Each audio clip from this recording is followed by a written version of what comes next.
Саламатсыздарбы, урматтуу студенттер? Кезектеги видео сабагыбыздын темасы СССРдин тарашы эгемендүү Кыргыз Республикасынын жаралышы. План. Биринчи план. СССРдин тарашы эгемендүү Кыргыз Республикасынын жаралышы. Экинчи план. Кыргыз Республикасынын мамлекеттик көз карандысыздыгы жөнүндөгү декларация. Üçüncü plan КМШнын түзүлүшү.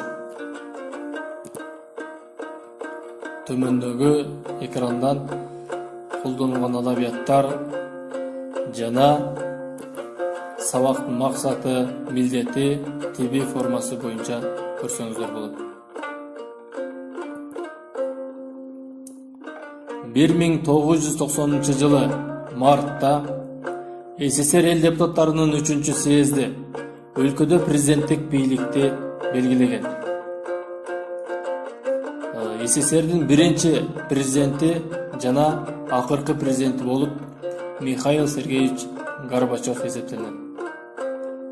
Мамлекетти башкаруунун бул формасынын киргизилиши улут аралык мамилелердин өзгөрүшү, плюрализмдин өнүгүшү, көп партиялуулуктун киргизилиши, административдик буйрукчул системанын жоюлушу, КПССтин бийликтин четтетилиши жана бийликтин төмөндөн жогору карай советтерге берилиши менен шартталган. Президенттик бийлик өлкөдө өкмөттүн ишмердигин аныктаган жана анын ишин көзөмөлдөгөн. СССРде президенттик башкаруунун киргизилиши менен Казакстанда, Өзбекстанда жана башка бир катар союздук республикаларда президенттик башкаруу киргизилген. 1990 жылы 27 октябрда Кыргыз СССР Жогорку Советинин сессиясында альтернативдүү негизде Аскар Акаев Кыргызстандын туңгуч президенти болуп шайланган. Союздук республикалар гана эмес, аз сандуу улуттардагы көз карандысыздыкты талап кыла башташкан. 1990 жылы 15 декабрда Кыргыз СССРдин Жогорку Совети 3-чү сессиясында Кыргыз Республикасынын мамлекеттик эгемендүүлүгү жөнүндөгү декларация кабыл алынган. Анда республиканын ар түрдүү улуттарынан турган граждандары Кыргыз Республикасынын элин түзөт. Республикада жашаган бардык улуттардын улуттук маданиятын, тилин, каада салттарын сактоого жана өнүктүрүүгө кам көрүлөт деп белгиленген. Мындан тышкары, декларацияда республикада менчик көп түрдүү болуп, алар тең укуктуулукка ээ болору жарыяланган.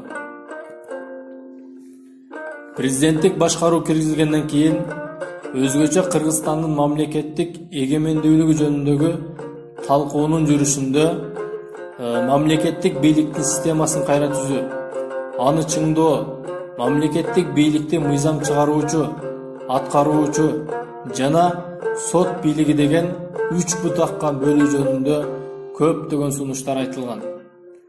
1991 жылы 22 январда Кыргыз Республикасынын Жогорку Советинин 3-чү сессиясында Кыргызстан Республикасынын министрлер кабинети жөнүндө маселе каралып, ага ылайык Кыргыз Республикасынын министрлер кабинети жөнүндө мыйзам кабыл алынган. Ал боюнча биринчи жолу президенттин, вице-президенттин кызматтары киргизилип, жергиликтүү бийлик органдарынын милдеттери, укуктук негиздери такталган. Бул боюнча жергиликтүү эл депутаттар советинин маңызы, мазмуну жана функциялары түп тамырынан бери өзгөргөн. Ушул мыйзамга ылайык Кыргыз Республикасынын биринчи өкмөтү министрлер кабинети түзүлгөн. Ага 1991 жылы 22 январда Кыргыз Республикасынын Жогорку Советинин 3-чү сессиясында республиканын биринчи премьер-министрлигине Насирдин Исанов бекитилген.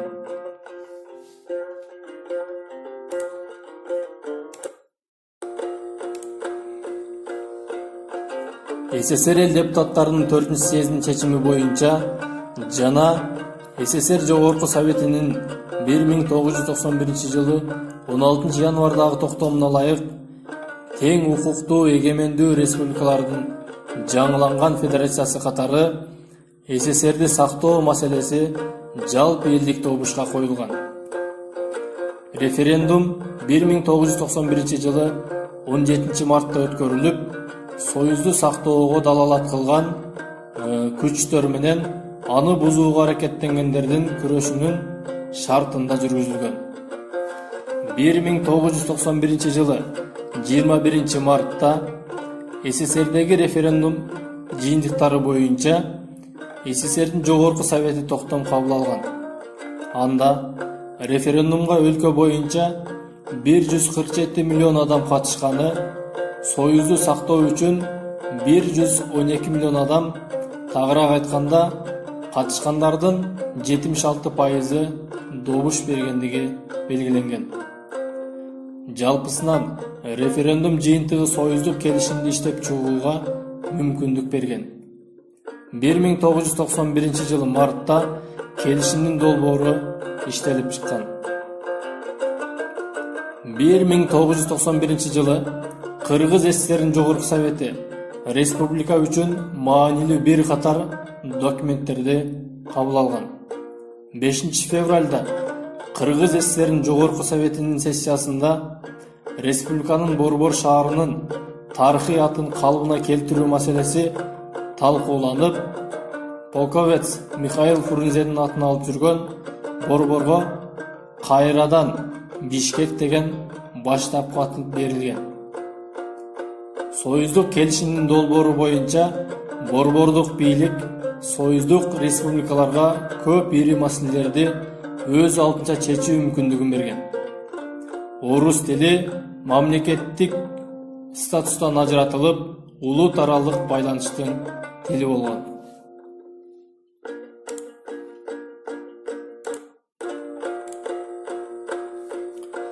Өлкөдөгү консерваторлор союздук келишимди Совет мамлекетин сатуу катары баалап, өлкөнү аскердик төңкөрүш аркылуу сактап калууну чечишкен.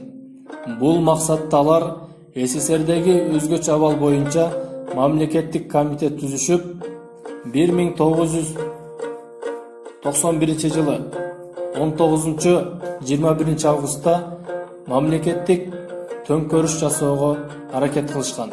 Бул окуя СССРдеги ансыз дагы араң турган мамлекеттик бийликтин баркын биротоло кетирген.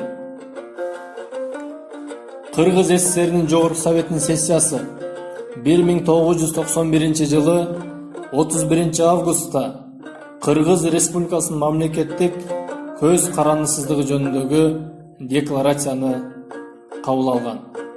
Бул боюнча Кыргыз Республикасы көз карандысыз эгемендүү демократиялык мамлекет деп салтанаттуу түрдө жарыяланган. Ошентип, дүйнөнүн картасында жаңы өз алдынча көз каранды эмес мамлекет Кыргыз Республикасы пайда болгон. Көз каранды эместиктин шартында 1991 жылы 12 октябрда Аскар Акаев жалпы элдик шайлоодо Кыргыз Республикасынын президенти болуп кайрадан шайланган.